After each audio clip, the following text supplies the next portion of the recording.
Ẹ káàbọ̀ sórí ètò Lady K Ìfẹ́ Olúwa the baby of Odùduwà. MC Oluomo ṣé ẹ tún ṣì ń ṣiṣẹ́ ni? Ìbéèrè ni mo béèrè o, nítorí Koko Zaria ti bọ́ síta o. Koko Zaria ní MC Oluomo fẹ́ pa òun, ó ní bọ́dẹ̀ ṣe máa ń ṣe nìyẹn. Èmi kọ́ mo sọ bẹ́ẹ̀ o. Ọ̀rọ̀ wọn àgbà ni pé tí àlọ́ bá lọ àbọ̀ á bọ̀. Ẹ gbọ́, tí àlọ́ bá lọ àbọ̀ á bọ̀. Èmi á dẹ̀ dáta ṣarán fáṣarán, máa dáta jèrò fájèrò. Mo wá gbé eléyìí wá kí gbogbo wa tún jọ kọ́ ẹ̀kọ́ kan tàbí méjì níbẹ̀. Kò sí ohun tó lọ títí nínú ayé. Ní ọjọ́ kìíní àná, Koko Zaria òun ni #1 talk tó wà lẹ́yìn MC Oluomo. Gbogbo ẹnu ni mo fi sọ, mi ò yọ sọ. Anywhere tí MC Oluomo bá ti fẹ́ lọ fa gbùrù, Koko Zaria ló máa ṣáájú. Yes or no, tí bá parọ́ ẹ máa já mi. Any angle títí dórí bí wọ́n ṣe ìrìn àjò Yorùbá nation àtòrí Koko Zaria àti MC Oluomo ní ìrìn àjò Yorùbá nation ti bẹ̀rẹ̀ sí ní bàjẹ́. Ó wá ṣe ni láàánú pé lọ́jọ́ tòní ẹ wá padà fira yín ṣe ẹ̀sín, ẹ rí ọba òkè, ọba dákẹ́dájọ́. Ó wá di ohun tẹ́ wá padà wá ń tú ara yín síta lọ́tún lọ́sì. Ó wá di ohun tí Koko Zaria wá ń jẹ́ ká mọ̀ wípé apààyàn gidi tó dẹ̀ máa ń rán àwọn èèyàn ní iṣẹ́ burúkú kọ́ lọ pààyàn, òun lẹ́mu sí Oluomo. Koko Zaria ló jẹ́ ká mọ̀. Nígbà tá kọ́kọ́ rí fìrìfìrì tá a wò pé bẹ́ẹ̀ ni àbí bẹ́ẹ̀ kọ́, àwọn kan sọ wípé irọ́ ni. MC Nice, MC òpàyàn, wọ́n mú gbogbo ìlú Èkó, wọ́n ṣe bó ṣe wù wọ́n. Ṣùgbọ́n lọ́jọ́ tòní MC òun ló wá di orin tí Koko Zaria wá mú sẹ́nu, tí Koko Zaria wá ń pariwo kiri wípé MC Oluomo fẹ́ pa òun. Apàyàn lẹ́ MC Oluomo. Bẹ́ẹ̀ MC Oluomo ṣe máa ń pàyàn nìyẹn. Ẹ bá wa ṣí ẹ̀. Ṣé ká wá sọ wípé Koko Zaria ó rí MC Oluomo tì ní? Ṣé ká wá sọ wípé ìjà ló dé lórí dòwe láàrin àwọn méjèèjì? Àbí iṣẹ́ ikú tí wọ́n jọ máa ń ṣe láti ilẹ̀, òun ni wọ́n jọ wá ń túra wọn síta? Ìbéèrè l'Àyọ̀ká ń béèrè o. Because nísìnyí báyìí sí Koko Zaria ń pariwo kíkankíkan. Koko Zaria ò jẹ́ kí ilé gbádùn. Koko Zaria ń rojọ́ kiri. Kí ló lóun jẹ́? MC Oluomo apàyàn ní this and that ìkọ̀ọ̀kan. Ó ń pariwo kíkankíkan wípé MC Oluomo o apàyàn ní o this and that o. Ṣé ká wá sọ wípé Ọlọ́run òun ló mú ẹ̀yin méjèèjì báyìí? Because tí Ọlọ́run ò bá mú ẹ̀yin méjèèjì ni, ẹ ní padà wá fira yín ṣẹ̀sín, ẹ ní padà wá kóra yín síta bí ọmọ ọjọ́ mẹ́jọ nítorí ohun tẹ́ ti ṣe nínú Nàìjíríà. Ẹ má bínú, mo wá àtẹ́ndì sáwọn tó họ́dà ni mo ṣe kàn rí mọ́ fóònù láì ṣàgbò. Ẹ ní padà wá fira yín ṣẹ̀sín kẹ́ wá gbéra yín síta bí ọmọ ọjọ́ mẹ́jọ. Níjọ́ kìíní àná ẹjọ́ ṣe bí fàdà kiri Nàìjíríà ni. MC Oluomo àti Koko Zaria wọ́n sọra wọn dálágbára. Kò tiẹ̀ wá yẹ kí Koko Zaria lè máa sunkún orí o wípé MC fẹ́ pa òun. Ẹ̀yin ò mọ̀ pàṣẹ sílẹ̀ làbọ̀ wá gbá. Ẹ̀yin ò sì mọ̀ pé ní tó bá ti fi ìdà pa ni ìdà ló máa fi pa gbẹ̀yìn. Bíbélì mi mà pé o, that is why tí mo bẹ̀rù Ọlọ́run mi. Mo bẹ̀rù ẹ̀dá kú. Bíbélì mi pé ẹni tó bá ti fi ìdà pààyàn, ìdà ló máa fi pa onítàn gbẹ̀yìn. Why tí Koko Zaria wá ń pariwo? Ṣebí wọ Koko Zaria yìí ló jẹ́ ká mọ̀ wípé MC máa ń ran yín níṣẹ́ apààyàn, ẹ máa lọ ṣèkà fáwọn èèyàn, ẹ máa lọ ń pa àwọn èèyàn. Ó mọye fídíò tó ti ṣe ni tí Koko Zaria sọ wípé torí òun sọ wípé òun ò ṣiṣẹ́ apààyàn mọ́, òun ò ṣiṣẹ́ burúkú fún MC mọ́, lẹ́mc ṣe fẹ́ pa òun látọdún 3 tí mo lò ẹ ti gbà rí wọn. Lẹ́yìn ìkà ọ̀bàyéjẹ́ ìyà ń jẹ ọmọ Nàìjíríà lọ́tún lọ́sì wọ́n kidnap lọ́tún lọ́sì àríbi tẹ́ MC Oluomo ti bọ́ta tó ti wá bá àwọn ìlú kẹ́dùn ṣùgbọ́n nígbà election Ọlọ́run ní ìgbà election ẹjọ́ dúró sí polybooth báyìí ni ẹni tí ó bá dìbò fún APC kò ní dìbò ní polybooth bẹ́ẹ̀ ni àbí bẹ́ẹ̀ kọ́ ẹ̀yin ọmọ Yorùbá àtàtà ẹ jẹ́ ká máa fi ojoojúmọ́ kẹ́kọ̀ọ́ ká máa fojoojúmọ́ kọ́ ọgbọ́n mọ́ ọgbọ́n orílẹ̀-èdè ìlú tí Ọlọ́run dá wa sí ní ìlú Nàìjíríà ìlú tó yẹ ká máa fi ojoojúmọ́ kẹ́kọ̀ọ́ ká máa fi kọ́gbọ́n ni nítorí mò ń bọ̀ wá Ọlọ́run kò yá lógún ọdún àmọ́ tó bá dé báyìí èèyàn àkọ́kọ́ fòrò níyẹ̀wò tó bá ṣe bí o tí Ọlọ́run bá dé wàá fòrò wàá dààmú wàá ṣẹ̀sín ojú àpọ́n ẹ ìyà máa jẹ́ òtútù àmú ẹ òòrùn apá ẹ káwọn ìdájọ́ tó wá ṣe final judgement fún ẹ á jẹ́ kójú ẹ ráre kójú ẹ rí bí ẹ wo Koko Zaria tẹ máa gbọ́rọ̀ látẹnu ẹ̀ sìn tẹ máa gbọ́ bọ̀ wọ́n bọ́ ṣe lọ kó ìbọn ka mọ́lé Koko Zaria ṣé wò lọ gbé ìbọn káyọ̀ mọ́lé rí ìbéèrè ni o àlẹ́jì o gbogbo tá a bá ti sọ ọ́ sí ká mọ̀ fàlẹ́jì sí ṣùgbọ́n àwọn èèyàn mọ̀ pé kọ̀ǹfàmù ni ṣùgbọ́n tó wé lórí burúkú ẹ̀yin manipulator àwọn mọ̀ fàlẹ́jì sí ìbéèrè ni mo béèrè Koko Zaria ṣé wò gbé ìbọn lọ káyọ̀ mọ́lé rí láti ọ̀dọ̀ MC Oluomo ṣé MC òun ẹ níṣẹ́ irú ẹ̀ rí ṣé ò wá fẹnu ẹ sọ fún wa wípé iṣẹ́ burúkú iṣẹ́ ikú òun MC Oluomo máa ń rán ẹ ó wá dórí tí ẹ ń ṣe MC wá rán àwọn oníṣẹ́ ikú síwọ náà ó wá jẹ́ kí social media gbádùn ọlọ́gbẹ́ni èmi kò wá fi ẹ́ kúrú sí ni mo dẹ̀ fẹ́ fi ẹ́ ṣe case study káwọn èèyàn lè kẹ́kọ̀ọ́ lára you know that I pity you I didn't pity you ọpẹ́ kò kàn mí ẹ̀yin lẹ mọ̀ bí tẹ́jọ́ dì sí ẹni tó bá ti jẹ gbì ló máa kú gbì ṣùgbọ́n káwọn èèyàn kẹ́kọ̀ọ́ lára yín òṣìkà kó rántí ọjọ́ àti sùn gbogbo tí ẹ̀dá bá ṣe láyè kó máa rántí ọjọ́ ọ̀la ló ṣe pàtàkì ló ṣe kókó jù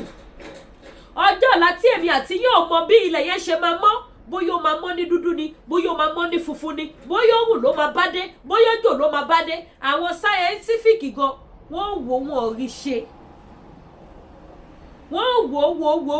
ó máa ń dà wọ́n lọ́pọlọ rú nígbà míì iṣẹ́ Ọlọ́run ni ẹ jẹ́ a gbọ́ bí MC Oluomo ṣe ní kó lọ pa Koko Zaria Koko Zaria ló ṣàlàyé fún wa o ẹ jọ̀ọ́ jẹ́ sáré gbé kọ̀ ẹ má bínú kọ́sítọ́mà ni mo ṣáré àtẹ́ǹtì so èyí tá à ń sọ lọ ẹ jẹ́ a gbọ́rọ̀ látẹnu Koko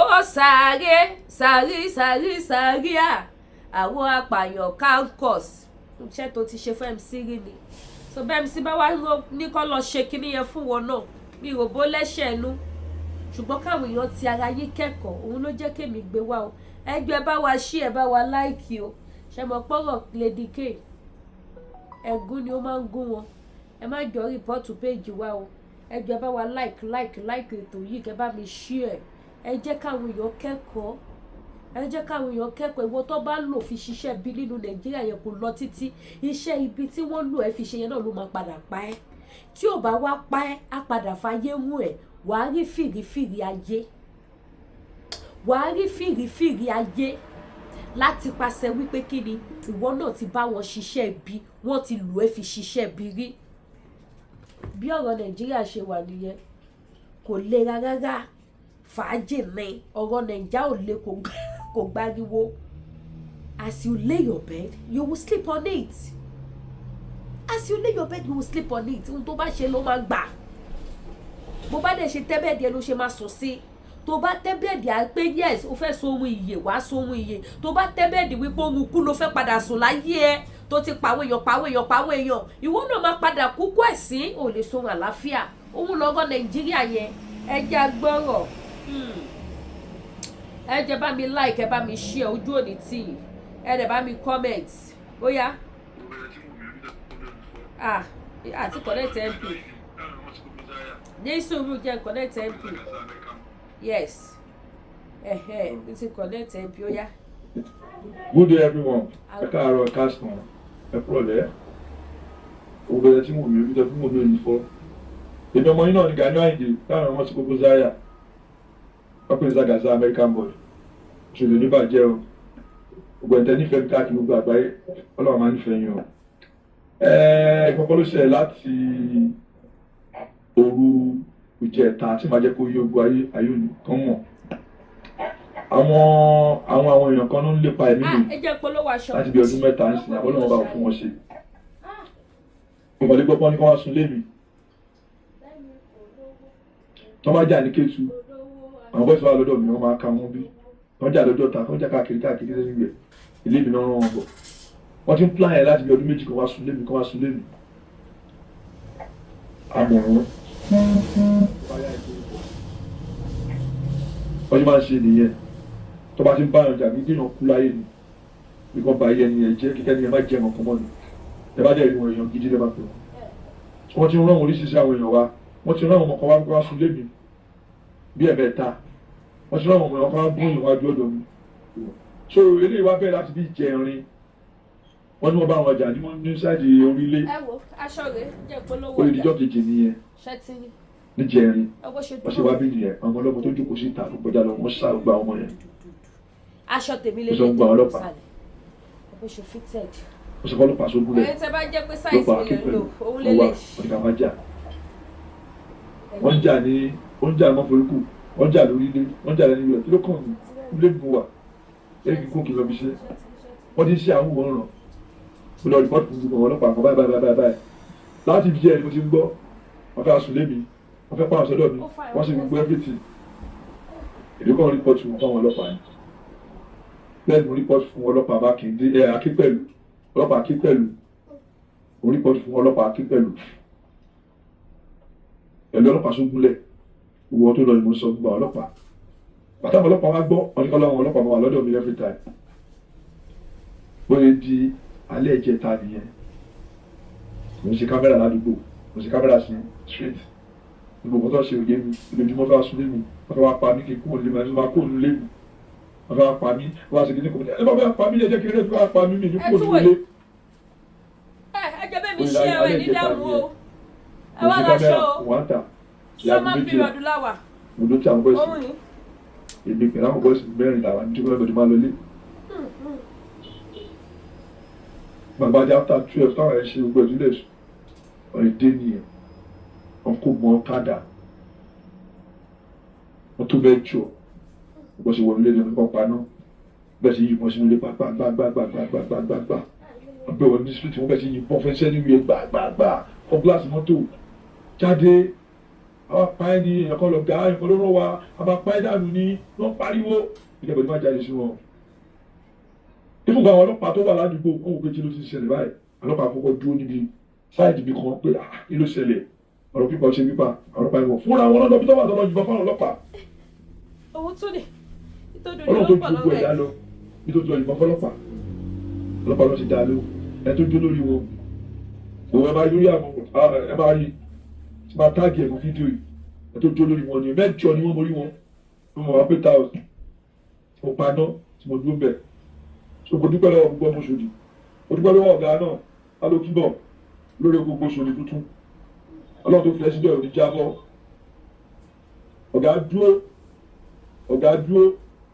gbogbo lọ́wọ́ gbogbo ọmọ Òṣòdì pátápátá àbúrò jọ́sítò gbọ́lá hàn gbogbo àwọn tó kù gbìyànjú dárúkọ gbogbo wọn dúró tọ́ gbogbo ọmọ Òṣòdì wọ́n dúró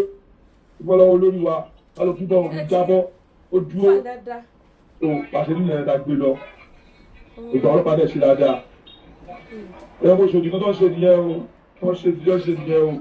ẹ ṣe gbogbo wọn ní gbogbo ọmọ Òṣòdì ọkùnrin obìnrin wọ́n ń ṣe nìyẹn o tó bá ti tẹ̀lé wọn mọ́tò bàbá wọn ṣe ibi kókó kú wọ́n lé ẹ láyé ni àbẹ́mi kọ́ ìní kúkú púpọ̀ ọlọ́run bá ju yín lọ ẹ wà láyé yìí mo bẹ anybody ṣe mọ́ mo wà láyé mi ẹ fi mí lẹ̀ ẹ kọ́ lè máa lé mi láyé mo dúpẹ́ lọ́wọ́ ọlọ́pàá gbogbo mo dúpẹ́ lọ́wọ́ ọlọ́pàá gbogbo. ẹ̀yin màmá mi ẹ̀yin bàbá mi ẹ gbọ́ statement tí Koko Zaria sọ́bẹ̀ yẹn ó ní bó ṣe ń ṣe nìyẹn ẹ wá ṣàwọn big mommy big mommy style ó ní bó ṣe ń ṣe nìyẹn that is wípé nígbà tóun náà ń bá wọn ṣe bí wọ́n ṣe ń rán òun náà lọ ṣiṣẹ́ ibi nìyẹn ṣé ti lélẹ̀ náà ẹ jẹ́ lọ bọ́ owó yẹn pọ̀ ṣé ti rí eléyìí tí ẹ̀kẹ́dẹ̀ ní atẹ́gùn a máa fẹ́ sí yín ni yẹ aṣọ yẹn fine dáadáa aṣọ àwọn big mummy lélẹ̀ kò sí pátí tẹ̀lé ló lọ kò síru pátí náà aṣọ tẹ̀ wò lọ́rùn mi ẹ jẹ́ gorí àpò tí tẹ̀ wò sálẹ̀ ṣé ti rí òun ni ṣé ti rí kò sí pátí náà tí aṣọ yóò lọ ẹ ṣàrà lo gbogbo gold yín sí ó lè jẹ́ consume náà lẹ fẹ́ kó sí ẹ kó sí kẹ́ máa go ọ̀sán pẹ̀lú fine wig tẹ́ bá need àwọn moderate wig tó fine tí ò ṣe wig gàgàgà tó dẹ̀ pé tẹ́ bá lò báyìí ó máa yọ lórí nǹkan tẹ́ bá lò bó dẹ̀ jẹ́ àwọn consume set jewelries náà lẹ bá fẹ́ ó wà available tí ẹ máa lò tó máa gbé yọ jáde bó dẹ̀ jẹ́ cream náà lẹ fẹ́ ó sọ fún yín pé kámẹ́rà máa ń ṣe mí bó ṣe rùn tí bá súnmọ́ kámẹ́rà dáadáa ń sìn ẹ́ rí i pé kọ́lọ̀ yá yàtọ̀ ṣẹ́rí báyìí ẹ wò tí bá wá sún sẹ́yìn ṣẹ́rí pé ó tún yàtọ̀ so kámẹ́rà fóònù máa ṣe mí bó ṣe rùn bí òdúdú a ṣe tó bá àwọn ọṣẹ bálabàla so tẹ bá ní àwọn cream náà tó wà padà dá tẹ máa fi boost skin yín tó máa jáde síta ó wà available mo ní cream grade by grade bẹ́ẹ̀ bá ṣe fẹ́ wọn sí bákan náà kẹ̀dẹ̀ ní wig náà ó wà available aṣọ kò gbẹ̀yìn náà ẹja continue program wa so Koko Zaria wa jẹ́ kó yé wa wípé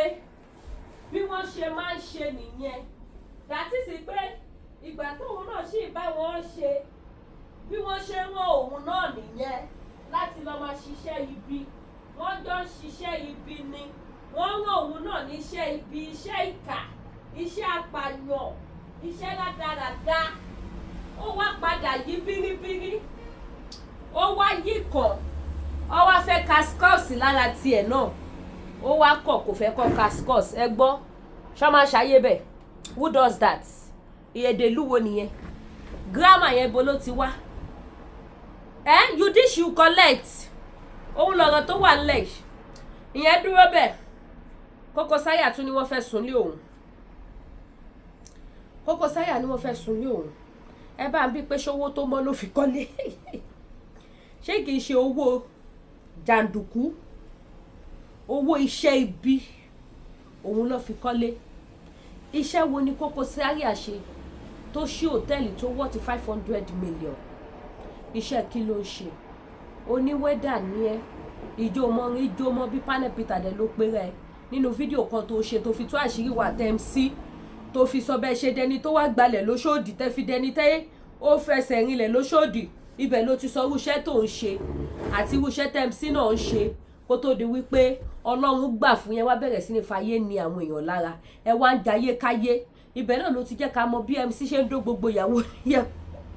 àwọn ẹlẹ́sìn tó bá sọ wípé àwọn méjèèjì lè padà dà báyìí wọ́n á máa jiyàn MC kan Koko Zaria ni kó tó pe MC délẹ̀ wọ́n á ti pe Koko Zaria kó tó pe MC délẹ̀ wọ́n á ti pe Koko Zaria Koko Zaria ló máa fàyàwọ́ bọ́ ló máa káwọn bọ́ìsì ló máa lọ dagboru ló máa ruga lọ gbàgbàgbàgbà ẹ̀yin màmá ẹ̀yin bàbá Koko Zaria òun wà rèé o wọ́n pa kúkúrú wọ́n pa gígùn kò kọ àwọn pípù nínú Nàìjíríà odidi ìlú di ahoro àwọn ọlọ́pàá ń testify wípé látijọ́ táwọn ti dá yé àwọn ò rí ibi tí ìlú ti da ahoro báyìí tí Boko Haram tó lé wọn náà lò there is one video ń bíbà bóyá kí n tẹ̀ fi hàn wá mo ronú tí mo ṣe máa edit ẹ̀ mi o because mo gbọ́dọ̀ wà careful pẹ̀lẹ́ ní títí mo bá ń post ẹ̀ sí máa yẹn àwọn kidnapper gbé mo rò bọ́ ti gbowó lọ́wọ́ àwọn ẹbí ẹ̀ bóyá àwọn ọ̀dẹ̀ owó gbà náà wá fi ìbínú dè mọ́gì àwọn ọlọ́dẹ tó lọ sóko lọ́sàn-án ni wọ́n rí níbi tó dè mọ́ sí wọ́n dè ní ìdúró ni o wọ́n hàǹgì ọwọ́ ẹ̀ méjèèjì sókè báyìí wọ́n dẹ̀ so lókùn mọ́gì wọ́n hàǹgì ọwọ́ ẹ̀ méjèèjì sókè wọ́n hàǹgì ẹ̀ gidi ẹ̀yin èèyàn wọ́n hàǹgì ẹ̀ ọwọ́ ẹ̀ méjèèjì wọ́n hàǹgì ẹ̀ sókè wọ́n dẹ̀ so sí ìdúró síbẹ̀ nígbà tí wọ́n túmọ̀ ẹ̀ tẹ̀ jẹ́ kí n play ẹ̀ kárí mo gbọ́dọ̀ jẹ́ sáyé wò tó bá ṣe tí bá mọ̀ mo ṣe lè edit ẹ̀ because mi fẹ́ nǹkan tí ó máa affect page mi. Àwọn people yẹn testify wípé tí màá bá fi lè wá bíbá di ọ̀la okay òun ni màá play ẹ̀ fún wa sí pé tó bá wà ń bẹ̀ dọ̀la ó máa kú kò ní yé and it's true tẹ́yìn kan bá ti rí lùkù máa yẹn ẹ ti mọ̀ pé tẹ́lẹ̀ bá dọ̀la ń bẹ̀ yẹn kò lè yé ẹ wá wo fídíò náà olùdó ayọ̀ sókè òun lẹ́ wò kí ló dé kò sọ̀rọ̀ ni mo ń bọ̀. Wọ́n pariwo ni. Tẹ̀lé fúlọ̀ yẹn dẹ́gbà ni. Fóònù rẹ̀ ní ọ̀tọ̀ la bá kọ́ba ọ̀tọ̀ la bá tù. Ìlú ọmọ ọkọ ẹ̀ sí ẹ̀ lọ́wọ́ fa. Hello. Ogun ni máa ṣe rẹ̀ ni. Tẹ́fúlọ̀ yẹn dẹ́gbà ni. Ṣẹ́yìn gédé ọlọ́run ni o gbogbo tó ṣẹlẹ̀ yìí kókó àwọn MC o kókó àwọn Koko Zaria o ìjà orí burúkú ó pẹ́kẹ́ tó para yín bẹ́ẹ̀ bá fẹ́ para yín gan ẹ̀fọn á fún yín ẹ̀ para yín. Wàhálà dé. Nígbà bá fẹ́ wọ́n á lè mi fọ́lọ̀ hàngà rẹ̀.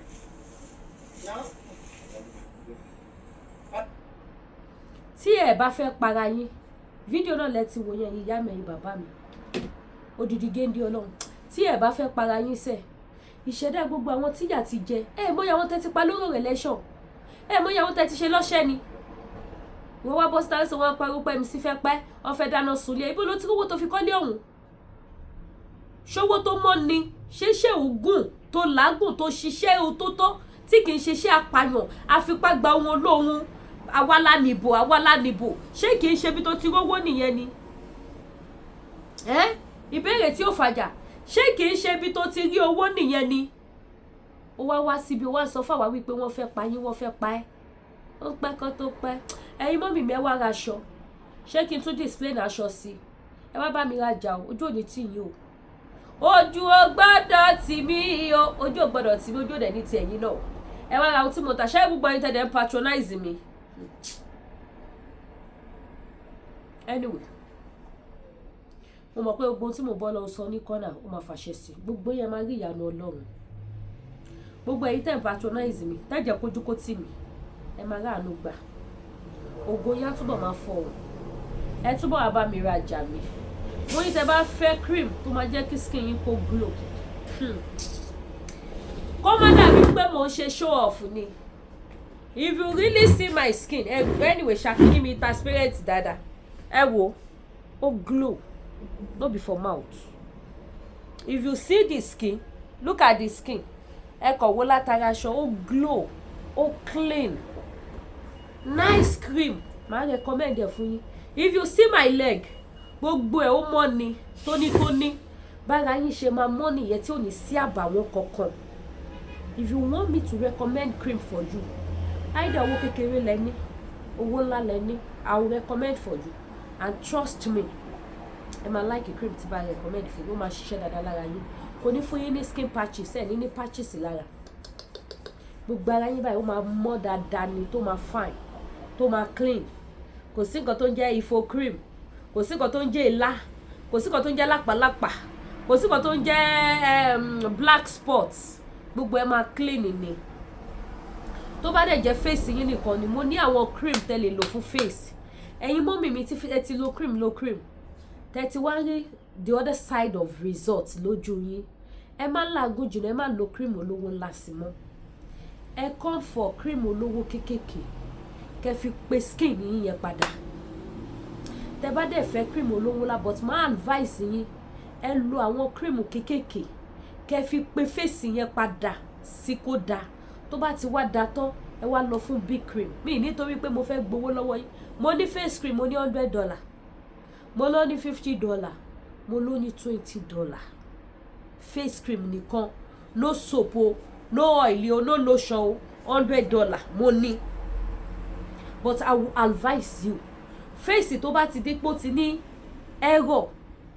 ra ṣe sùúrù fún face yẹn ṣẹ́rí face wa a lot of people ò mọ̀ pé face wa yìí ó rọ̀ gan ó rọ̀ gan ó dẹ̀ máa ń tètè react sí cream tí cream bá ti wà too powerful jù òun lè fi máa yẹ́ lómi tí gbogbo báyìí máa bọ́ọ̀ ó máa bọ́ọ̀ gbogbo ìsàlẹ̀ ojú báyìí ó máa bọ́ọ̀ àbí kó dúdú àbí kó hun jọ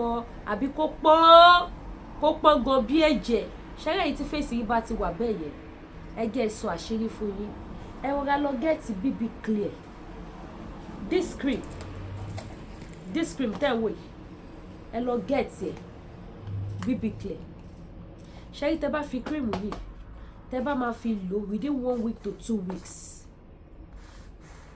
ó wá lè má tó bẹ́ẹ̀ o but máa sọ fún yín pé 2 weeks highest 2 weeks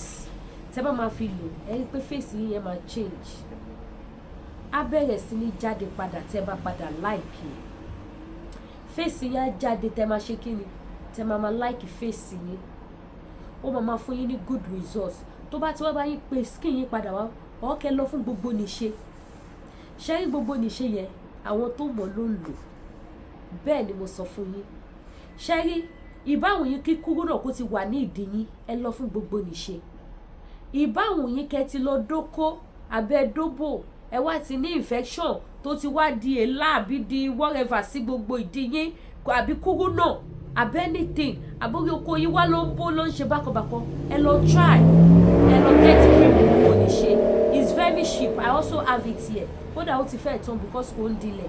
gbogbo nìṣe tí wọ́n pe cream yẹn gbogbo nìṣe yẹn ni ń ṣiṣẹ́ gbogbo nìṣe